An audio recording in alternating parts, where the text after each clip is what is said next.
Hello दोस्तों, नमस्कार। एक बार फिर स्वागत है आपका अपने YouTube चैनल शर्मा क्लासेस में। दोस्तों, शर्मा क्लासेस कहता है कि संस्कार और संक्रमण दोनों ही एक व्यक्ति से दूसरे व्यक्ति में फैलते हैं, लेकिन संस्कार मानव सभ्यता का निर्माण करता है और वही संक्रमण एक दूसरे में फैलकर मानव सभ्यता का विनाश करता है। तो दोस्तों, आप सभी के लिए शर्मा क्लासेस फिर एक बहुत ही मोटिवेशनल स्टोरी जो कि आपकी ज़िंदगी बदलने वाली है लेकर आया है आपके अपने YouTube चैनल शर्मा क्लासेस पर।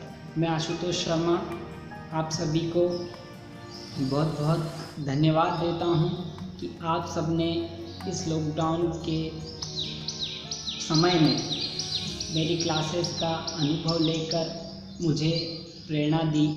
दोस्तों, मैं आशुतोष शर्मा आज आपके लिए एक बहुत ही मोटिवेशनल कहानी लेके आया हूँ। दोस्तों, आज की कहानी है संगति के ऊपर। एक समय की बात है, पूर्वकालीन राज्य में एक राजा रहता था। राजा के यहाँ एक पिंजरे में एक तोता पला हुआ था।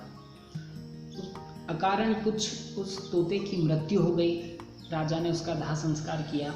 कुछ समय तक राजा शोक में रहा। उसके बाद वो पिंजरा उसे सूना सूना लगने लगा। तो राजा ने अपने मंत्री को बुलाया और कहा कि हे मंत्रीवर, हमारा ये पिंजरा सूना सूना हो गया है, तुम इसके लिए कहीं से भी एक तोता ढूंढ के लेके आ जाओ। मंत्री ने सेवकों को आदेश दिया। सेवक गए राज्य में और वो राज्य में ढूंढते हुए एक पंडित के घर गए।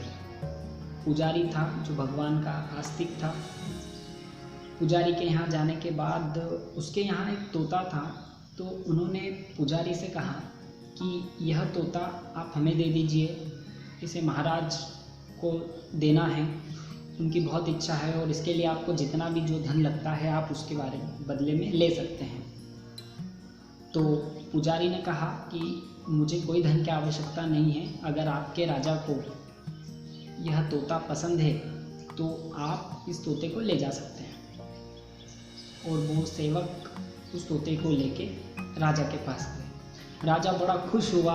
राजा ने जैसे ही देखा कि उसके पिंजरे के लिए तोता आ गया है तो उसने राजा ने बिल्कुल साज सत्कार से उस तोते को उस पिंजरे में लेके जाया गया और वह तोता राजा के घर उस पिंजरे में रहता था। रोज़ सुबह जैसे ही 5 बजती थी तोता उड़ जाता था और भगवान का नाम लेने लग जाता था, हरि भजन करने लग जाता था, तुलसी के दोहे कहने लग जाता था। ऐसे ही कुछ दिन बीतते गए। बीतते बीतते कुछ समय आया और अचानक उस तोते की मृत्यु हो गई। राजा ने उस तोते का दाह संस्कार राजकीय हिसाब से किया। फिर उस तोते का दाह संस्कार करने के बाद राजा फिर उदास हुआ। राजा ने फिर आदेश दिया मंत्री को कि जाओ एक तोता लेकर आओ। सेवक फिर गए तोता लेने के लिए, लेकिन अब उनको कोई तोता मिल नहीं रहा था। फिर एक कसाई के घर गए। एक कसाई के घर में एक तोता रखा हुआ था।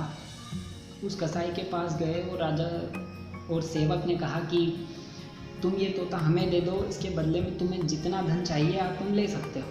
तो कसाई ने बोला, कसाई को तो धन की आवश्यकता थी, तो उसने बोला मैं इसके बदले में 100 सोने की मोहरें लूँगा। राजा ने उसे 100 सोने की मोहरें दी और उस तोते को लेकर सेवक सभी राजा के दरबार में आ गए। फिर राजा फिर खुश हुआ। वही तोते का जो रंग रूप था, नक्शा बिल्कुल उस पुराने तोते की ही तरह था। तो राजा ने सोचा होगा कि यह भी बहुत ही सुंदर सुंदर बातें करता होगा। उस तोते को भी लाया, उसका सम्मान, राजकीय सम्मान के साथ उसे पिंजरे में डाला गया। और जैसे ही अगली सुबह हुई, जैसे ही 5 बजे सुबह हुई, वो तोता उठा और उठते ही वो तोता गालियाँ देने लगा, बुरी बुरी बातें कहने लगा। कसाई की जो बोली जाने वाली थी, जो बोलियाँ थी, वो उस तोते को रट गई थी, तो वो उन्हीं बातों को करने लगा। ये सब सुनकर राजा को बहुत क्रोध आया, अत्यंत क्रोध आया और राजा ने उस तोते को बाहर निकाल के उस तोते की गर्दन मरोड़ दी और उसे फिकवा दिया। दोस्तों, आज की शर्मा क्लासेस की कहानी आप सबको यही प्रेरणा देती है कि संगति का असर होता है। दोस्तों एक तोते की संगति पंडित और ब्राह्मण की थी, जो कि वह सुबह राम नाम लेके हरि भजन किया करता था। और एक तोते की जो संगति थी वो उस कसाई की थी, जो कि हमेशा गालियाँ देता रहता था। तो आप सभी के भी जीवन पे अगर इस कहानी का प्रभाव पड़ता है तो आप सभी से विनती है, हमारे YouTube चैनल शर्मा क्लासेस को आप लाइक करें, आप उसको सब्सक्राइब करें और बेल आइकन का बटन ज़रूर दबाएं, ताकि आप सभी को भी जीवन बदलने का मौका मिल सके। दोस्तों, Sharma classes, a motivational class of life. धन्यवाद।